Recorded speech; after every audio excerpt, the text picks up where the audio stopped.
Hello అండి, welcome to my channel. ఒకే పిండితో 2 రకాలుగా గుంత పొంగనాలు, చిట్టి చిట్టి దోశలు ఎలా వేసుకుందామో చూద్దాం రండి.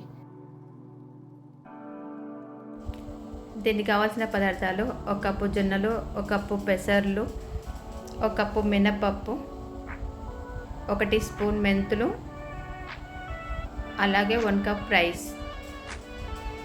వీటినన్నింటినీ 2-3 టైమ్స్ వాష్ చేసుకొని 4-5 అవర్స్ నానబెట్టాలి. నానబెట్టిన ఈ మిశ్రమాన్ని మిక్సీలో వేసుకొని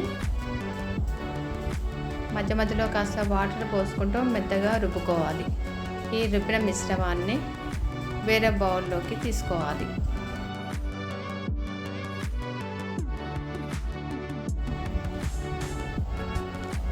పిండి ఈ విధంగా వీడియోలో చూపించినట్టుగా మెత్తగా ఉండాలి. ఈ పిండిని మూత పెట్టేసి 8 అవర్స్ పక్కన ఉంచాలి.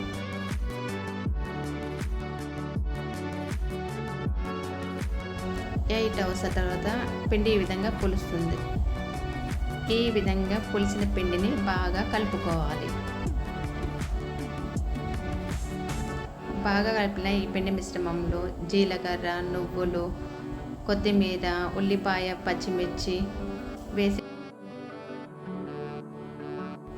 బాగా మిక్స్ చేయాలి.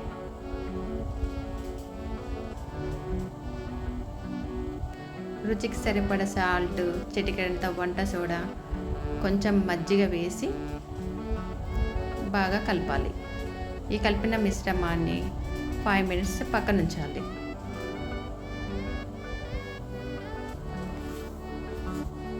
ఇప్పుడు స్టవ్ వెలిగించి గుంతనాల ప్యాన్ పెట్టుకొని అందులో కొంచెం ఆయిల్ వేసుకోవాలి. ఆయిల్ హీట్ అయిన తర్వాత ఈ విధంగా కొంచెం కొంచెం పిండి వేసుకోవాలి. అదేవిధంగా మరో పక్కన దోశ ప్యాన్ పెట్టుకొని చిట్టి చిట్టి దోశలు వేసుకోవాలి. ఇప్పుడు నేనైతే ప్లెయిన్గా వేస్తున్నా. మీకు నచ్చితే క్యారెట్ తురుము, ఆనియన్ తురుము, కొత్తిమీర విధంగా వేసుకోవచ్చు.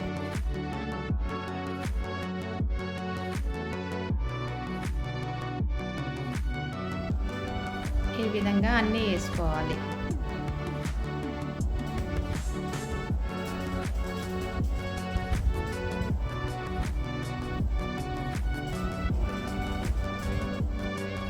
కొంచెం కాలిన తర్వాత కొంచెం ఆయిల్ వేసుకొని టర్న్ చేసుకోవాలి.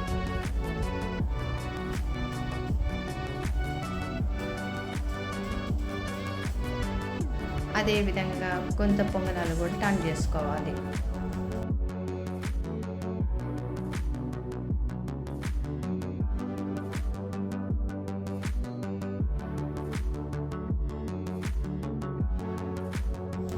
ప్లేట్లోకి తీసుకోవాలి. అదే ప్యాన్లో మరి కాస్త పిండిని దోశలా వేసుకొని దానిపై కార్న్స్ వేసి 2 వైపులా బాగా కాల్చుకొని ప్లేట్లోకి తీసుకోవాలి. అంతే అండి, గుంత పొంగనాలు, చిట్టి దోశ, కాన్ దోశ రెడీ.